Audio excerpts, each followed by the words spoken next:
Welcome, speculators.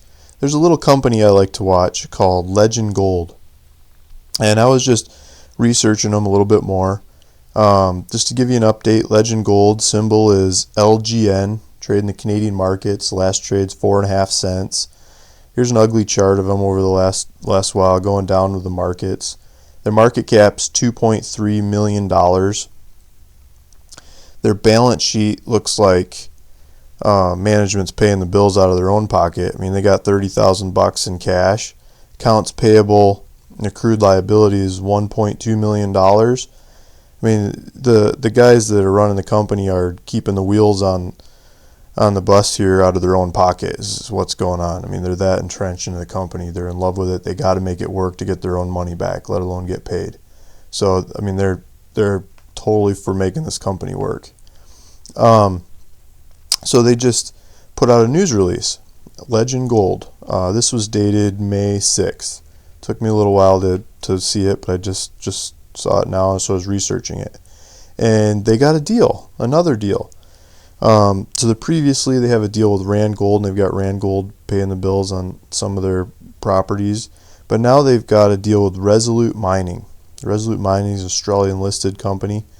RSG is their symbol.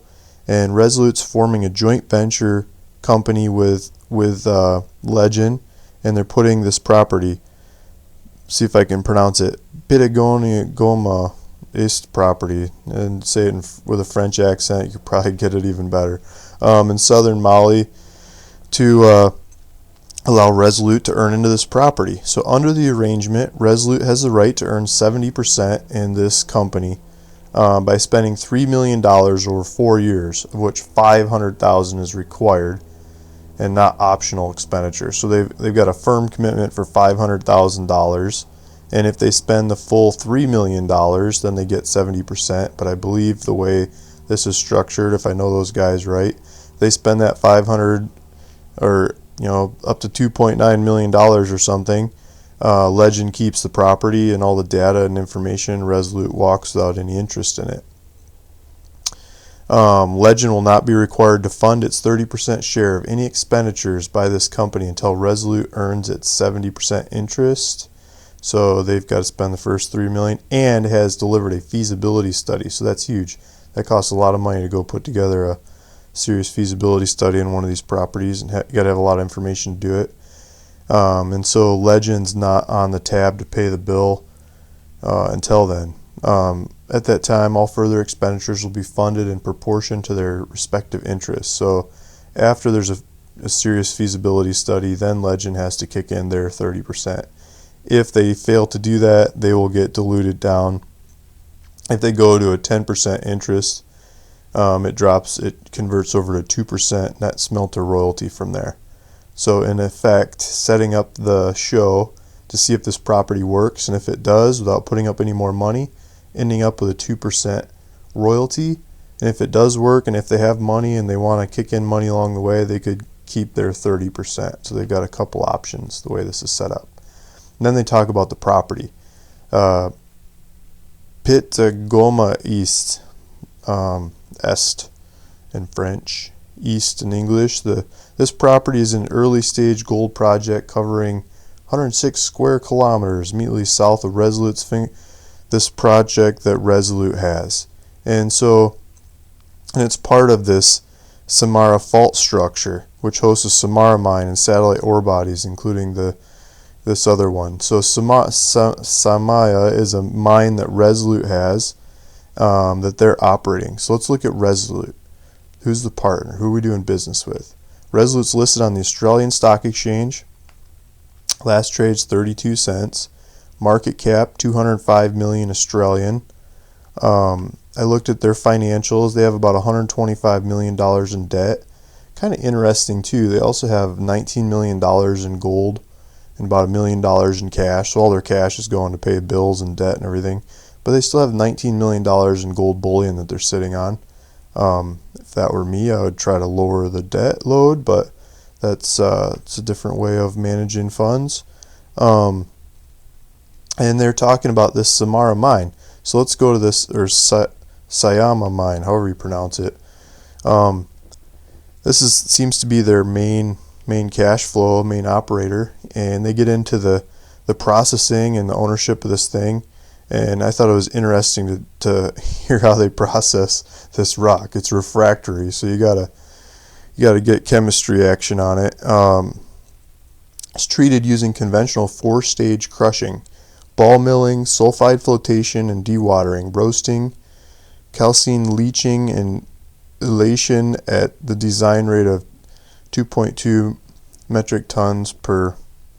They're talking about all these steps that they have to go through, and then they added a desliming step because they found more carbon in there, more organic matter, and just it's refractory. This rock takes a lot of work, is what I'm trying to say, to get the gold out of the rock. So to me, that means a lot of money and time and risk to knock the gold out of this kind of rock. They've got some oxide parts that they're bragging about down at the last line. They say cash costs are expected to reduce as a result of increased gold production from the main pit's commencement of oxide processing. The oxide stuff should be easier to process and get the gold out of, a lot less capital and things.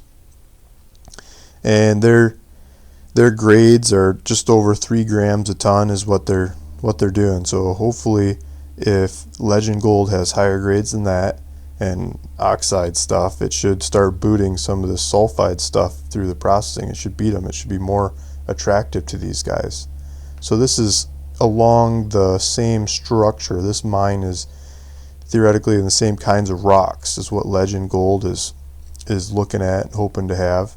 But I believe it's south of this mine. They've got a project that this Pitagoma operation that they just joint ventured is near. And so let's see if I can pull it up. It's in a different file. I found in Resolute's latest quarterly, they talk about this project that Legend is talking about being next to. And so they're saying they're drilling this project, and they just drilled 24 holes into it, and they're saying they see something. They want to keep working this project because they think they have a new gold find. And so on the back of this new gold find in the Fincolo project, I believe, my understanding is that they joint ventured the deal from Legend. And so hopefully Resolute's hot to trot to work this neighborhood and find more of what they just found on their property. And I was reading through other news releases. It sounds like they did a deal with another small company out of Australia to pick up some other lands in the area along this same trend. And so they're grabbing the neighborhood, and Legend has a part of the neighborhood. So hopefully that 500 grand that is firm committed by Resolute will go into Legend's ground right quick. And so I am curious to see some maps and more strategy idea. How much is that money going to be spent in the near term, and what are we going to see in news flow, because they're doing a deal with a big company that doesn't really have to talk about this. I'd like to get to know what's going on there. So I gave the guys at Legend a call, and it's late on a Friday afternoon, so they said they'd call me back next week. So we'll see what they have to say, and I'm interested to watch Legend, and it's nice to see that they've got more joint venture deals. I just thought you guys might be interested in following Legend and their new joint venture deal. So if you're interested in these kinds of updates, I'd suggest you please hit the subscribe button and subscribe to my YouTube channel. Otherwise, go to Legend Gold's website, and they've got an email sign up at the top of their page. You can sign up to updates out of those guys too. Thank you for listening.